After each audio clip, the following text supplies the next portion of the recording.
Before the Korean wave we know of today that connects the world through music and dramas, there were and are special connections across generations and borders that exist through memories and promises of the past.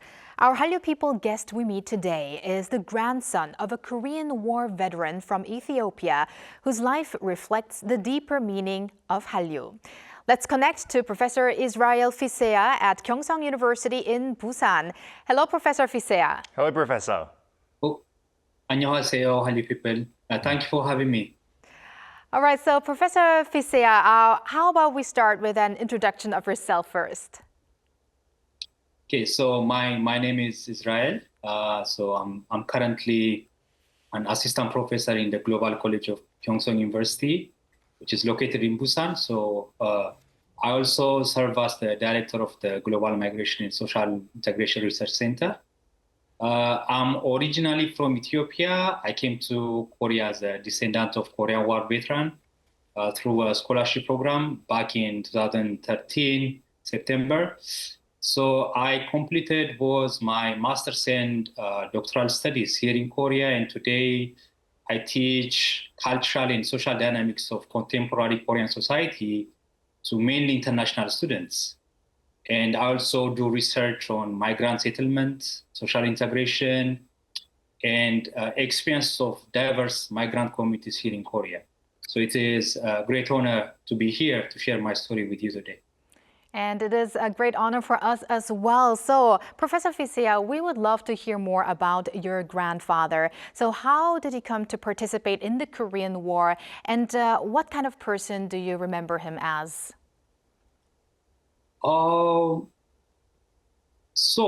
Me growing up, the Korean War somehow existed more of like a shared memory than a personal story for me. Because the Ethiopian participation in the Korean War is also part of our collective memory. So I knew that my grandfather was one of those soldiers.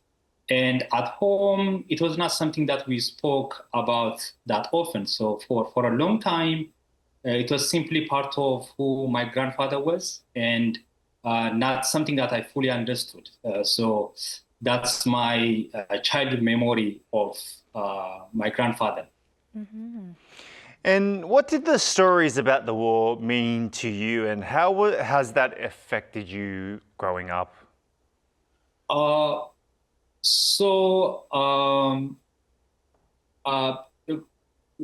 It was only after that I came to Korea that I began living here. Those the distant memories that I heard from my grandfather somehow became real. So seeing the places, learning the history, and meeting new people, and also meeting the actual soldiers of the war, kind of made me realize how much of the sacrifice that came after the war. While I'm having that experience here, that's when my grandfather's experience stopped being just a memory. So it became deeply personal.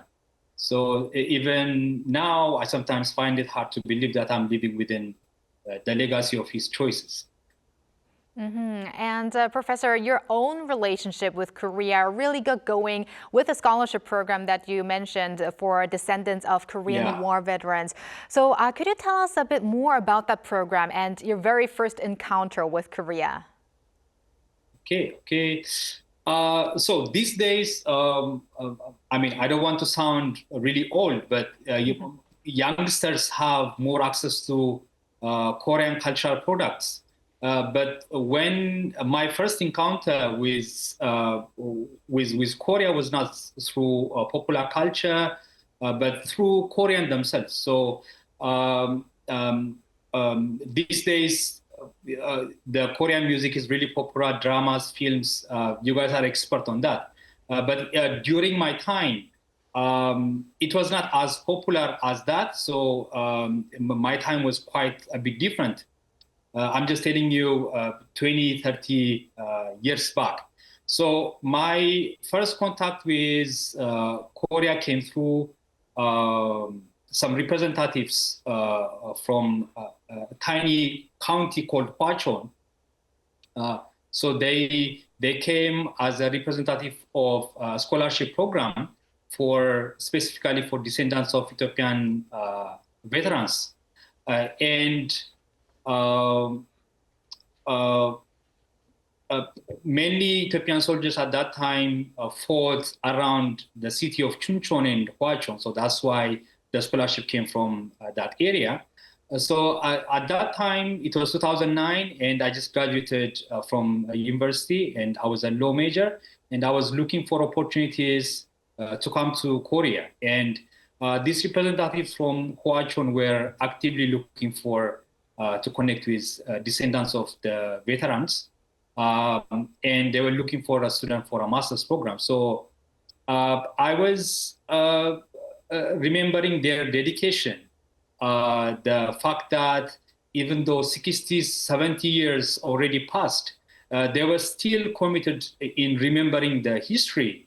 And they were really committed in saying thank you to the soldiers in a very concrete way like that. So that's how my encounter with Korea was at the beginning. Very meaningful opportunity for you. Indeed, it was. So, during your studies and life in Korea, were there any moments of difficulty? And if so, what helped you keep going? I mean, being an international student here in Korea, I mean, if I say it's easy, I think I should be, I may be lying.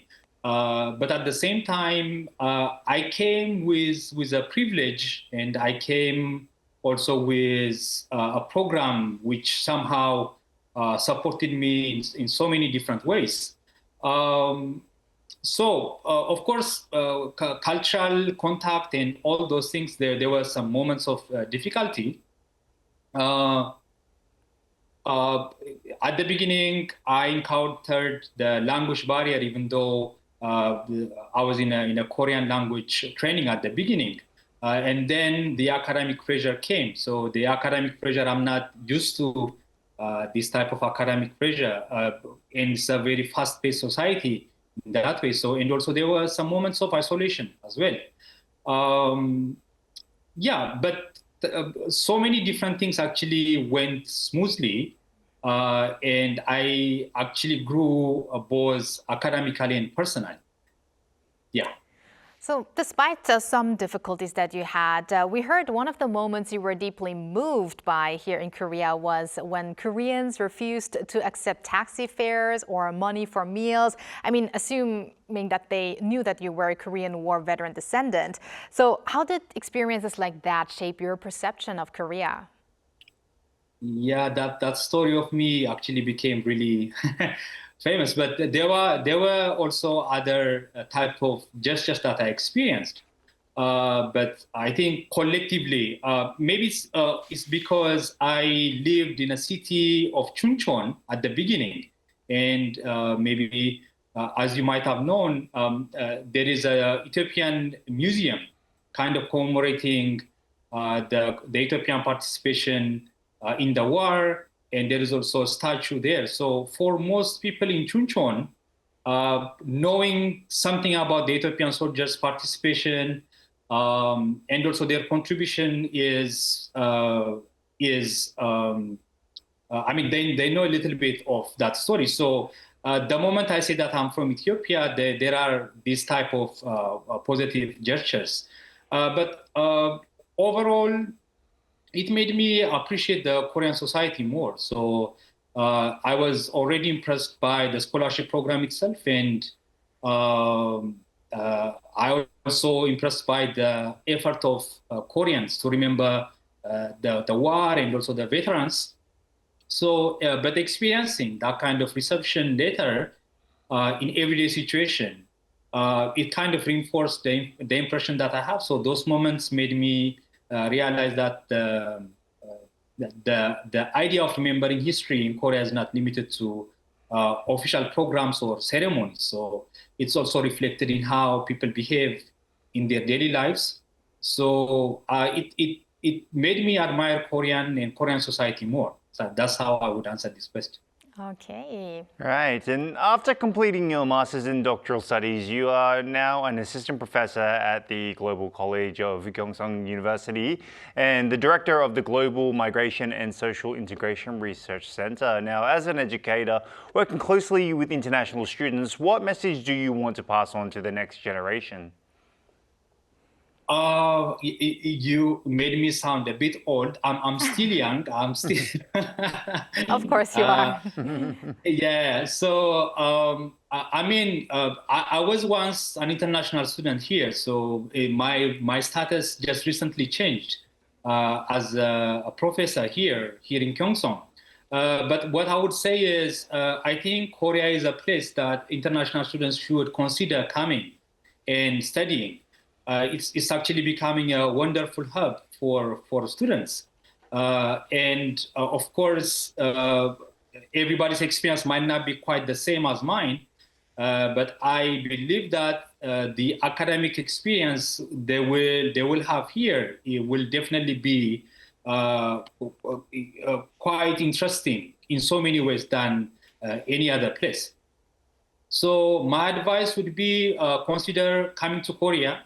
Maybe that's the only message that I have for them. And at the same time, understand differences because based on my experience, the academic pressure and the societal characteristics might not quite be similar with foreigners coming in. So if you have right mindset and right readiness for it, I think the experience here will be an interesting one. Professor Fisseha, we're running a little bit out of time. Would you have one final message to our viewers or your students or the Korean society? Okay, so I would definitely want to use this opportunity to say something. So here in Kyungsung Global College, we are launching a new program of inviting international students to come and join. So we have a program of international studies, and we are hoping to invite students from the participating countries. There were 21 nations collectively who participated in Korean War, and we are actively wanting to recruit students from those nations. So I would want to extend my invitation for any of your audience considering to come to Korea to consider this program, and I would personally want to assist. And I really want to say thank you for having me. Yeah, that's it. I think. All right. Thank you very much, Professor Fisseha, for sharing your story with us, and we wish you the best with that program as well. We appreciate it. Thank you, Professor. Okay, thank you. Thank you for having me. And thank you, Walter. As always, we're going to have you back here on Friday. Okay. See you then.